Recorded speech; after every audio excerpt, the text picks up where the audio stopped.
ಈ ದಿನ ಫಸ್ಟು ಪರಿಚಯ ಹೇಳಿ. ನನ್ನ ಹೆಸರು ಗಣೇಶ್ ಯಳಪರಿ ಅಂತ ಹೇಳಿ, ದಲಿತ ಮುಖಂಡರು ಮತ್ತು ಕಾಂಗ್ರೆಸ್ ಪಕ್ಷದ ಜಿಲ್ಲಾ ಪ್ರಧಾನ ಕಾರ್ಯದರ್ಶಿ. ಇವರು ಜವೈನರ್ ಅಂತೇಳಿ ಅಂಬೇಡ್ಕರ್ ಹಬ್ಬದ ಸಮಿತಿ ಅಧ್ಯಕ್ಷರು.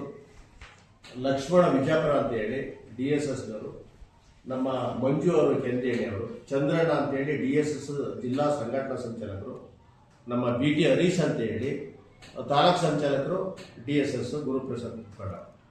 ನಾವೆಲ್ಲ ಒಟ್ಟಿಗೆ ಏನಪ್ಪ ಇವತ್ತು ಉದ್ದೇಶ ಅಂದರೆ, ಸುಮಾರು ಕಾಂಗ್ರೆಸ್ನಲ್ಲಿ ಒಂದು 60-70 ವರ್ಷದಿಂದ ದಲಿತರು ನಿರಂತರವಾಗಿ ಕೆಲಸ ಮಾಡ್ಕೊಂಡು ಬಂದಿದ್ದೀವಿ. ಕಾಂಗ್ರೆಸ್ ಜಿಲ್ಲೆಗೆ, ಹಾಸನ ಜಿಲ್ಲೆಗೆ ಸಂಬಂಧಪಟ್ಟಂಗೆ ತಗೊಂಡಾಗ ಎಲ್ಲ ಸಮುದಾಯಗಳಿಗೆ ಜಿಲ್ಲಾ ಅಧ್ಯಕ್ಷರನ್ನ ಕೊಟ್ಟಿದ್ದಾರೆ. ಬ್ರಾಹ್ಮಣರಿಗೆ ಕೊಟ್ಟಿದ್ದಾರೆ, ಲಿಂಗಾಯತರಿಗೆ ಕೊಟ್ಟಿದ್ದಾರೆ, ಗೌಡ್ರಿಗೆ ಕೊಟ್ಟಿದ್ದಾರೆ, ಅತ್ಯಂತ ಎಲ್ಲರಿಗೂ ಸಹ ಕೊಟ್ಟಿದ್ದಾರೆ. ಆದರೆ ಉಳಿದಿರೋದು ಯಾರಪ್ಪ ಅಂದರೆ ದಲಿತರು. ನಾವು ಜಿಲ್ಲೆಯಲ್ಲಿ ಒಂದು 4 ರಿಂದ 6 ಲಕ್ಷ ಜನದೊಳಗೆ ಜನಸಂಖ್ಯೆ ಇದ್ದೀವಿ ನಾವು. ಆದರೂ ಸಹ ಇಷ್ಟು ಜನಸಂಖ್ಯೆ ಇದ್ರೂ ನಮಗೆ ಇಲ್ಲಿವರೆಗೂ ಸಹ ಯಾರಿಗೂ ಸಹ ದಲಿತ ಒಂದು ಜಿಲ್ಲಾಧ್ಯಕ್ಷರನ್ನ ಸೀಟನ್ನ ಕೊಟ್ಟಿಲ್ಲ. ಜಿಲ್ಲಾಧ್ಯಕ್ಷರನ್ನ ಕೊಡಿ ಅಂತ ಹೇಳಿ ಕಾಂಗ್ರೆಸ್ ಪಕ್ಷದವರು ಕಳೆದ ತಿಂಗಳು ವೀಕ್ಷಕರನ್ನ ಪ್ರತಿ ತಾಲೂಕಿಗೆ ಕಳಿಸಿದ್ರು. ಅದರಲ್ಲಿ ನಾನು ಸಹ ಅರ್ಜಿ ಹಾಕಿದ್ದೀನಿ. ಮತ್ತೆ ಇನ್ನೂ ನಮ್ಮ ದಲಿತರು ಕೆಲವರು ಎಷ್ಟೋ ಜನ ಅರ್ಜಿ ಹಾಕಿದ್ದಾರೆ. ಉದಾಹರಣೆಗೆ DC ಸಣ್ಣಸ್ವಾಮಿ ಇರ್ಬೋದು, ಇನ್ನೂ ಕೆಲವರು ಹಾಕಿದ್ದಾರೆ. ಯಾರ್ಯಾರು ಕೊಡಿ, ನನಗೇ ಕೊಡಿ ಅಂತ ಅಲ್ಲ, ನಾನು ಒಟ್ಟಲ್ಲಿ ದಲಿತರಿಗೆ ಕೊಡಿ, ದಲಿತರಿಗೆ ಕೊಡ ಅನ್ನೋದು ನಮ್ಮ ಒಂದು ಇಡೀ ಜಿಲ್ಲೆಯಲ್ಲಿ ನಮ್ಮದು ಬೇಡಿಕೆ ಇದೆ.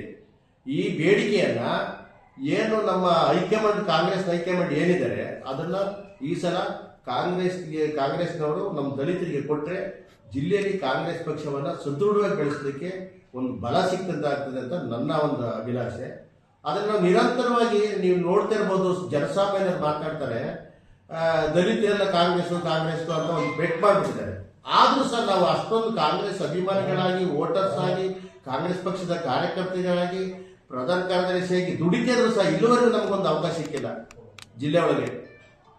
ಉದಾಹರಣೆಗೆ B. ಶಿವರಾಮಿಗೆ ಜಿಲ್ಲಾಧ್ಯಕ್ಷರು ಕೊಟ್ಟಿದ್ದಾರೆ, ಲಿಂಗಾಯತ ತಗೊಂಡಿದ್ದಾರೆ, ಜಾವಗಲ್ ಮಂಜಣ್ಣರಿಗೆ ಕೊಟ್ಟಿದ್ದಾರೆ, ಮತ್ತೆ ಕುರ್ಬಾಸ್ ತಗೊಂಡಾಗ ಒಳನೇಶ್ವರ ಚಂದ್ರಶೇಖರ್ ಅಂತ ತಗೊಂಡಿದ್ದಾರೆ.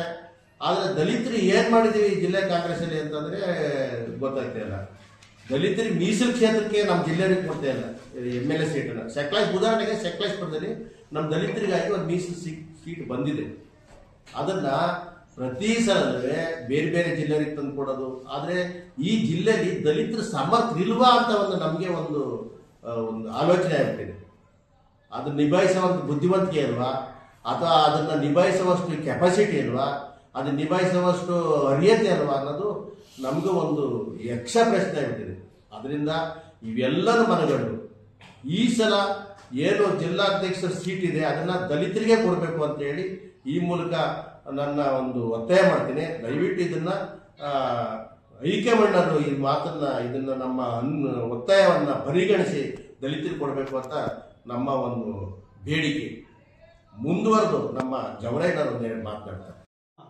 ಭಾರತ ದೇಶ ಏನು ದೊಡ್ಡ, ಇದು ಜಗತ್ತಿನಾದ್ಯಂತ ವಿಶ್ವಾದ್ಯಂತ ಒಳ್ಳೆ ಹೆಸರನ್ನು ಪಡಿತಾ ಇರೋಂಥ ದೇಶ ಅಂತ ಇದ್ದೀವಿ.